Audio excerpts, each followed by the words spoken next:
নমস্কাৰ 2026 বৰ্ষত অনুষ্ঠিত হৈ যোৱা যি SSC GDৰ এক্সাম আছিল তাৰ ওপৰত এটা সম্পূৰ্ণ কাট অফৰ এনালাইচিছ ভিডিঅ'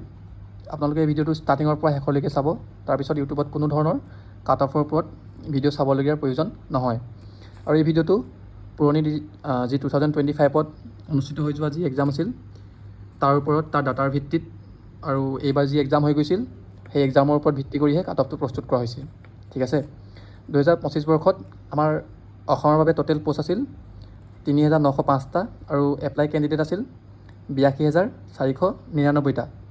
আৰু কেটেগৰী ৱাইজ কি হয় আমাৰ পোষ্টৰ কাট অফ বেলেগ বেলেগ গৈছিল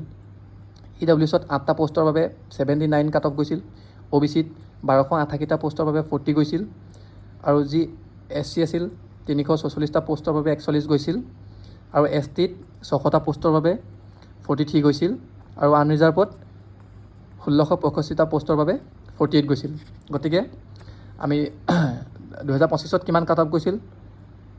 তাৰ কথা এইটো কাৰণে উল্লেখ কৰিলোঁ যে টোটেল পোষ্ট কিমান আছিল আৰু কেটেগৰী ৱাইজ কাট অফ কিমান গৈছিল আৰু এইবাৰ আগৰ তুলনাত একেবাৰে পৃথক যিহেতু এইবাৰ এক্সামত বহুত খেলিমেলি হোৱা দেখা গৈছিল এক্সামৰ কুৱেশ্যন পেপাৰ অলপ হাৰ্ড আহিছিল হাৰ্ড টু মডাৰেট আহিছিল ইজিটো অহাই নাছিল গতিকে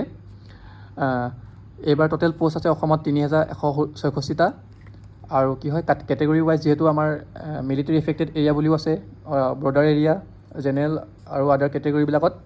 কি হয় পোষ্টবিলাক ভগাই দিয়া হৈছে তো এই কেটেগৰীবিলাকতো কাট অফবিলাক অলপ কম বেছি যোৱা দেখিবলৈ পোৱা যায় আৰু এইবাৰ যিহেতু এক্সামৰ ওপৰতে গোটেই টোটেল কাট অফটো নিৰ্ভৰ কৰে তো এইবাৰ কি হয় যাৰ এক্সাম বহুত বেছি ভাল হৈছে তাহাঁতৰ স্ক'ৰ কিমান বনিব পাৰে আৰু যাৰ বেয়া হৈছে ঠিক আছে বেয়া মানে মডাৰেট হৈছে তো তাহাঁতৰ কিমান স্ক'ৰ বনিব পাৰে সেইটো কাৰণে মই ভেৰি গুড আৰু গুড দুটা পাৰ্টত স্ক'ৰটো ভগাই দিছোঁ আপোনালোকৰ যদি এই দুটা স্ক'ৰৰ মাজত যদি স্ক'ৰটো আছে দেন আপোনালোকে ছেফ ফিজিকেলৰ কাৰণে প্ৰিপেয়াৰ কৰিব পাৰে যাৰ এক্সাম বহুত বেছি ভাল হৈছে ৰিজনিঙত 15টা কাৰেক্ট মেথছত 7টা কাৰেক্ট হিন্দী বা ইংলিছত 12টা কাৰেক্ট জিকে বা GSত 8টা কাৰেক্ট কৰি টোটেল 31টা কাৰেক্ট কৰিলে 84 স্ক'ৰ বনে যিটো নিগেটিভ মাৰ্কিং 0.25কে আছিল তো স্ক'ৰ সিহঁতৰ 74.25 বনিছে এইটো এটা কি হয় ছেফ স্ক'ৰ আৰু এইটো এটা বহুত ভাল স্ক'ৰ আৰু যাৰ এক্সাম বেয়া গৈছে যাৰ মডাৰেট গৈছে ৰিজনিঙত 15টা কাৰেক্ট মেথছত 5টা হিন্দী ইংলিছত 12টা জিকে GSত 6টা ইমানখিনি কাৰেক্ট কৰাৰ পিছতো 38টা কাৰেক্ট কৰাৰ পিছতো নিগেটিভ মাৰ্কিং লগাই 65 স্ক'ৰ হয় দেন আপোনালোকৰ অভাৰঅল স্ক'ৰটো গম পালেই 65ৰ পৰা 75ৰ ভিতৰত যাৰ স্ক'ৰ বনিছে তো তেওঁলোক মানে কি হয় ছেফ তেওঁলোকে ফিজিকেলৰ কাৰণে প্ৰিপেয়াৰ কৰিব পাৰে আৰু ইমানে যাব ইয়াতকৈ 2-3 এটা স্ক'ৰ নৰ্মেলাইজেশ্যনৰ কাৰণে ওপৰতল হ'ব পাৰে গতিকে আপোনালোকে চিন্তা কৰি নাথাকিব আৰু কাট অফৰ ওপৰত যাতে য'তে ত'তে ভিডিঅ' চাই সময়বিলাক নষ্ট নকৰিব ঠিক আছে 65ৰ পৰা 75ৰ ভিতৰত যোনে পাইছে